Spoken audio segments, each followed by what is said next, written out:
Hi, and welcome to Profit Chocolate. Today we're unlocking the ancient secrets of prosperity with George Clason's legendary classic, The Richest Man in Babylon. This isn't just another finance book. It's a treasure chest filled with time-tested strategies for building wealth, all told through the captivating stories of ancient Babylon. Ready to turn your financial life around? Remember to hit that like and subscribe button to receive more videos about timeless financial advice. Lesson number 1. Pay yourself first.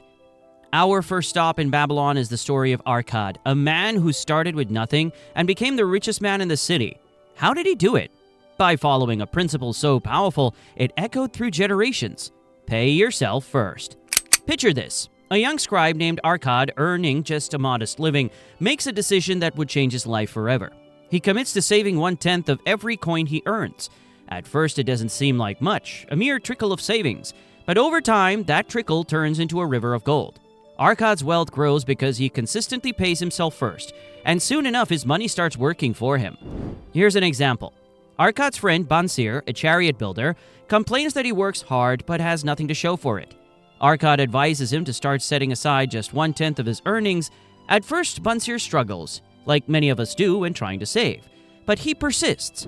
Before long, Bansir notices something amazing. His savings grow, and his financial situation improves dramatically.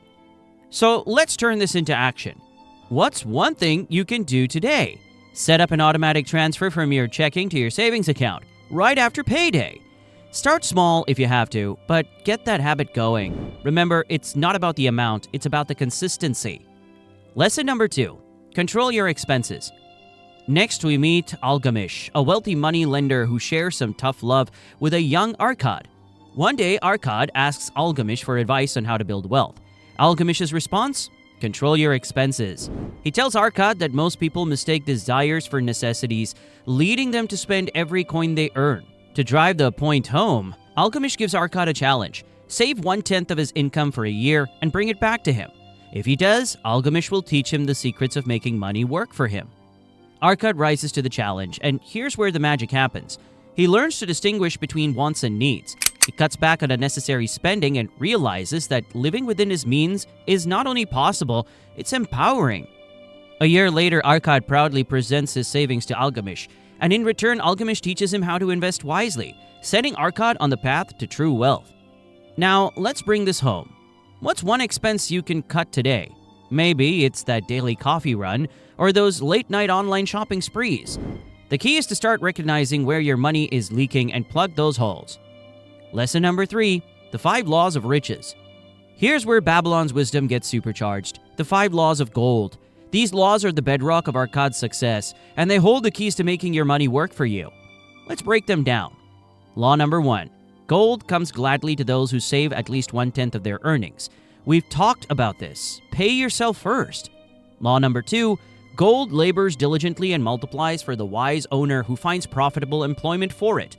In other words, invest your money wisely and it will grow. Law number 3. Gold clings to the protection of the cautious owner who invests it under the advice of wise men. This means getting advice from experts before making big financial decisions. Law number 4. Gold slips away from those who invest it in businesses or purposes with which they are not familiar or which are not approved by those skilled. Avoid risky investments and stick to what you understand. Law number 5. Gold flees the man who follows the alluring advice of tricksters and schemers. Stay clear of get-rich-quick schemes. Remember the story of Rodan, the spear maker? He received a large sum of money as a gift, but was quickly tempted by everyone around him to invest in dubious ventures. Fortunately, Arkad advised him to keep his gold safe until he found a sound investment. Rodan's patience paid off, and he eventually found a worthy opponent, and his wealth multiplied. So here's a suggestion. Research investment options that make sense to you. Whether it's stocks, real estate, or even starting a small business, make sure you understand where your money is going and how it can grow. Lesson number 4, guard your treasures against loss. Let me tell you the cautionary tale of Kobe, the brickmaker. Kobe dreamed of making his money work for him, but instead of investing wisely, he falls for the smooth-talking charm of a stranger who convinces him to invest in foreign jewels, something Kobe knows nothing about. The result?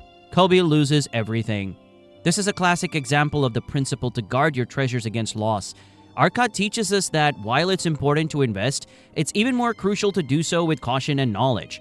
He warns against being lured by promises of high returns with little risk.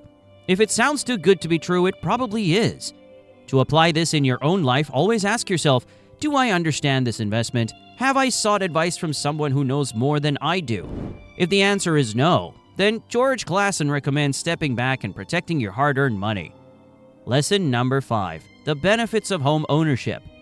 Next, we come to a lesson that's especially relevant today.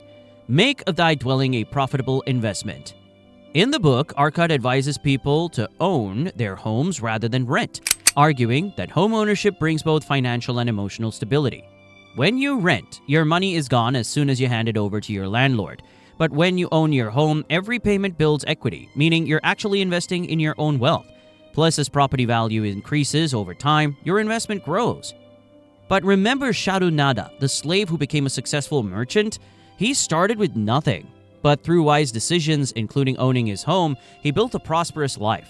Home ownership was a key part of his strategy. Now, I know buying a home isn't for everyone and it's a big financial commitment, but if you're in a position to do so, consider it a long-term investment that can pay off in many ways. If you're renting, think about how you can start preparing to own a home someday. Every step you take towards ownership is a step towards greater financial security. Lesson number 6. Ensure a future income. Babylon's wisdom also teaches us to ensure a future income. Arcot explains that wise men plan for the days when they cannot work. In the book, we meet a noble named Megiddo, who understood this well. Though Megiddo was a simple man, he worked hard and saved diligently. Over time, he invested in land and other income-generating assets. When he grew older and could no longer work, those investments provided him with a steady income, ensuring he lived out his days in comfort. The lesson here is not to just think about today. Think about tomorrow, too. This could mean contributing to your retirement fund, buying insurance, or investing in income-generating assets, like rental properties or dividend-paying stocks. The goal is to build a financial safety net that will take care of you and your loved ones, no matter what the future holds. So what can you do today? If you haven't already, start planning for your future. Lesson number 7. Increase thy ability to earn. Last but not least, let's talk about increasing thy ability to earn. Arcot's mentor, Mathon, was a great believer in self-improvement. He taught Arcot that your most valuable asset isn't gold or land, it's your ability to learn. The more you learn, the more you can earn. In Babylon, this might have meant mastering a trade or learning how to read and write. Today, it could mean taking online courses, learning a new language, or developing a new skill set. Arcot himself didn't start wealthy. He built his fortune by continuously learning and improving. Think about this. Every hour you spend learning a new skill or improving an existing one is an investment in your future. The more skills you have, the more valuable you become, and the more opportunities you can create for yourself. Whether it's learning about investments, starting a side hustle, or even just getting better at what you already do, always strive to increase your earning potential. Here's a challenge. Pick one skill you've always wanted to learn or improve and commit to spending just 30 minutes a day on it. You'll be amazed at how much you can achieve over time. And there you have it, the 7 golden lessons from the richest man in Babylon that can transform your financial future. These aren't just stories from ancient times, they're actionable principles that can guide you on your journey to financial freedom. If you like this video, you're going to love the next one. See you next time on Profit Chocolate.